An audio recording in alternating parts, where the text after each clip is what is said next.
નમસ્કાર મિત્રો, ગ્રેટ ભાવનગર ચેનલમાં આપનું સ્વાગત છે.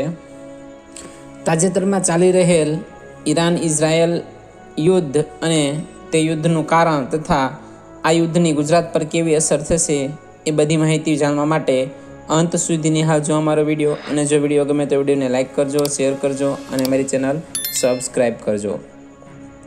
28 ફેબ્રુઆરી 2026ના રોજ અમેરિકા અને ઇઝરાયલે સંયુક્ત રીતે શાસન પરિવર્તનના જાહેર ધ્યેય સાથે ઈરાન પર હુમલા કર્યા. સુપ્રીમ લીડર અલી ખામેની સહિત અનેક ઈરાની અધિકારીઓ માર્યા ગયા, જેના કારણે ઈરાને ઇઝરાયલ, યુએસ લશ્કરી થાણાઓ અને આ પ્રદેશમાં યુએસ સાથીઓ બંને સામે બદલો લેવા હુમલા શરૂ કર્યા. આનાથી એક મોટો પ્રાદેશિક સંઘર્ષ થયો અને ત્રીજા વિશ્વયુદ્ધનો ભય ઊભો થયો છે. તો જાણીએ કે આ યુદ્ધનું કારણ શું છે. એક સમયે ઈરાન અને ઇઝરાયલ મિત્ર રાષ્ટ્રો હતા. ઈરાનમાં શાસન બદલાતા ઈરાનને ઇઝરાયલ દુશ્મન લાગવા માંડ્યું. ઈરાન પાસે પરમાણુ બોમ્બ બનાવવા માટે જરૂરી યુરેનિયમનો વિપુલ જથ્થો છે, જે ઇઝરાયલને જોખમી લાગે છે. શાહ મોહમ્મદ રેઝા પહેલવીના શાસનકાળમાં ઈરાન અમેરિકા તરફ ઝૂકેલું હતું. ઇઝરાયલ પણ અમેરિકાને મિત્ર માનતું હતું. આમ ઈરાન અને ઇઝરાયલ બંને મિત્ર રાષ્ટ્રોની જેમ વર્તતા હતા. 1950-60 દરમિયાન ઇઝરાયલે બિન આરબ દેશોનું એક સંગઠન બનાવેલું, જેમાં તુર્કી અને ઇથોપિયા પણ જોડાયેલા. 1958માં ઈરાન, ઇઝરાયલ, તુર્કી વચ્ચે ત્રિશુલ કરાર થયા હતા. એ મુજબ ત્રણેય દેશ વચ્ચે શસ્ત્રોના સોદા, ગુપ્ત માહિતીની આપલે, આધુનિક ટેકનોલોજીની આપલે વગેરે થતું. 1975માં ઇઝરાયલની કુલ માંગના 70% ઓઇલ ઈરાનથી આવતું હતું. તે વખતે ઇઝરાયલ ઈરાનને શસ્ત્રો પણ વેચતું હતું. ઈરાકના અલગતાવાદીઓને ઠેકાણે પાડવામાં ઈરાને ઇઝરાયલ સાથે સંબંધો તોડી નાખ્યા. આમ 1980-90ના દાયકા દરમિયાન ઈરાન અને ઇઝરાયલ વચ્ચે વેરભાવ થવાની શરૂઆત થઈ. 1990માં અણુ બોમ્બ બનાવવાનો પ્રયોગ ઈરાને કર્યો. ત્યારથી ઈરાન અને ઇઝરાયલ કટ્ટર દુશ્મન બની ગયા. ઇઝરાયલે એક તબક્કે ઈરાનની અણુ ક્ષમતાની સામે ઓપરેશન રાઇઝિંગ લાયન શરૂ કર્યું હતું. ગયા વર્ષે પણ ઇઝરાયલે ઈરાનના અણુ મથકોને ટાર્ગેટ કરીને હુમલા કર્યા હતા, જેના જવાબમાં ઈરાને વળતો પ્રહાર પણ કર્યો હતો. 28 ફેબ્રુઆરી 2026ની સવારે ઈરાન પર ઇઝરાયલના હુમલાના પ્રથમ અહેવાલ આવ્યા. ત્યાર પછી અમેરિકાએ પુષ્ટિ કરી કે તે પણ આ હુમલામાં સામેલ છે. આ હુમલામાં ઈરાનમાં મોટા પાયે નુકસાન થયું અને ઈરાની દળો સતત જવાબી હુમલો કરી રહ્યા છે. આ વિસ્તારમાં ઉડતી ફ્લાઇટ્સ રદ કરવામાં આવી છે અથવા ડાયવર્ટ કરી દેવાય છે. કેટલાય મોટા એરપોર્ટ બંધ છે. અમેરિકા અને ઇઝરાયલના નિવેદનોથી દેખાય છે કે આ કાર્યવાહી માટે કેટલાય મહિનાથી તૈયારી ચાલતી હતી. અમેરિકાએ ઈરાનને લક્ષ્યમાં રાખીને આ પ્રદેશમાં કેટલાય દાયકાથી પોતાની સૌથી મોટી સૈન્ય હાજરી જાળવી રાખી હતી. આમ આ યુદ્ધ ઘણા સમય પહેલાં જ શરૂ થઈ ગયું હોય એમ લાગે છે અને ક્યારે અટકશે એ પણ કંઈ કહી શકાતું નથી. અને આ યુદ્ધમાં કોને કેટલું નુકસાન થશે અને દુનિયામાં તેની કેવી અસરો થશે એ પણ કંઈ કહી શકાય નહીં. આ યુદ્ધની ગુજરાત પર કેવી અસર થશે એ વાત જાણીએ તો ગુજરાતના ઉદ્યોગ ધંધા પર ખાસ આ યુદ્ધની અસર થશે.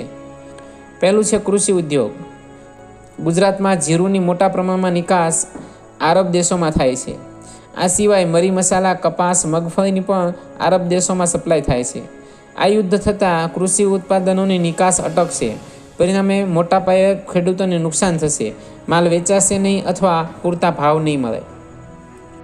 બીજો ઉદ્યોગ ટેક્સટાઇલ ઉદ્યોગ. સુરતમાં તૈયાર થતું કાપડ વાયા દુબઈ થઈ અને 45થી વધુ દેશોમાં નિકાસ થાય છે. આ યુદ્ધથી એ સપ્લાય ચેઇન તૂટી જશે અને જેના કારણે સુરતના ટેક્સટાઇલ ઉદ્યોગને બમણો ફટકો પડશે. ત્રીજો સિરામિક ઉદ્યોગ. આ યુદ્ધથી મોરબીના સિરામિક ઉદ્યોગને સૌથી વધારે અસર થશે. મોરબીના સિરામિક ઉદ્યોગના ઉત્પાદનો ટાઇલ્સ, સેનેટરી વેરની મધ્ય પૂર્વના દેશોમાં મોટા પાયે નિકાસ થાય છે.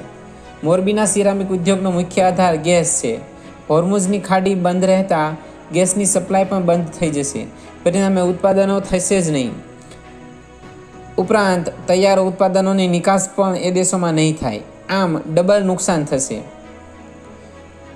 ચોથો હીરા ઉદ્યોગ. સુરત, અમદાવાદ, ભાવનગર જેવા શહેરો હીરા ઉદ્યોગથી ધમધમે છે. યુક્રેન રશિયા યુદ્ધથી હીરાની મંદી હજુ ચાલુ જ છે. એવામાં આ નવા યુદ્ધથી અમેરિકા યુરોપના દેશોમાં હીરા અને જ્વેલરીની નિકાસ ઓછી થતાં માંડ ચાલતો હીરા ઉદ્યોગ સાવ બંધ થવા લાગશે. આમ આ યુદ્ધની સૌથી બીજી મોટી અસર હીરા ઉદ્યોગને પણ થશે. પાંચમો ઉદ્યોગ ફાર્માસ્યુટિકલ એટલે કે દવા અને કેમિકલ ઉદ્યોગ.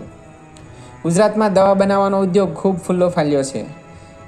ઘણી બધી ફાર્માસ્યુટિકલ કંપનીઓ ગુજરાતમાં ખૂબ મોટો વ્યવસાય કરી રહી છે, પરંતુ દવા બનાવવા જરૂરી તત્વોની જુદા જુદા દેશોમાંથી આયાત કરવામાં આવે છે. યુદ્ધના કારણે આ આયાત અને નિકાસ ખોરવાઈ જશે અથવા મોંઘી થશે. પરિણામે દવાના ઉત્પાદનો ઓછા થશે અથવા મોંઘા થશે અને વિદેશોમાં તેની નિકાસ પણ નહીં થાય. આમ ફાર્માસ્યુટિકલ ઉદ્યોગ યુદ્ધના કારણે મરણ પથારીએ જાય અથવા ખૂબ મોંઘો થાય તો નવાય નહીં. છઠ્ઠો ઉદ્યોગ બ્રાસ પિત્તળનો ઉદ્યોગ. જામનગર બ્રાસના ઉત્પાદન માટે વિશ્વભરમાં જાણીતું છે. બ્રાસની વસ્તુઓ બનાવવાનો બ્રાસ સ્ક્રેપ ખાડી અને યુરોપના દેશોમાંથી આવે છે.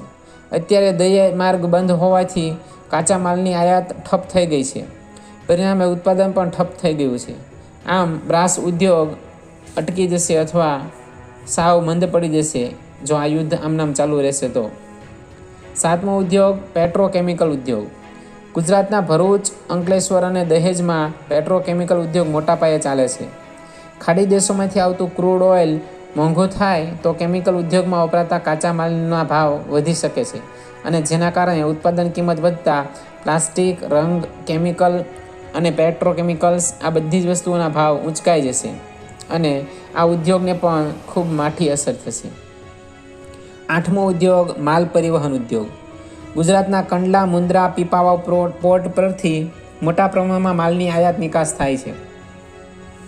યુદ્ધના પરિણામે આયાત નિકાસ ઓછી થતાં નાના મોટા દરેક ઉદ્યોગોનો માલ પરિવહન ઉદ્યોગ અટકી જશે અને આ રીતે માલ પરિવહન સાથે સંકળાયેલા લોકો અને કંપનીઓને પણ ખૂબ મોટું નુકસાન થશે.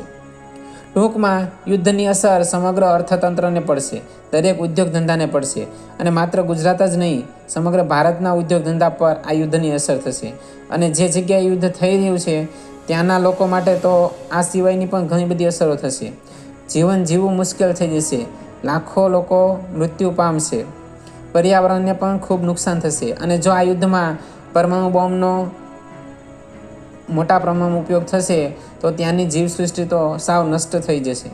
ટૂંકમાં યુદ્ધ દરેક માટે નુકસાનકારક જ છે. યુદ્ધને અટકાવવું એ આપણી દરેકની ફરજ છે. તો સમગ્ર વિશ્વએ આ બાબત પર ધ્યાન રાખવું જોઈએ અને લડતા દેશોને શાંતિ સલામતી માટે અપીલ કરવી જોઈએ.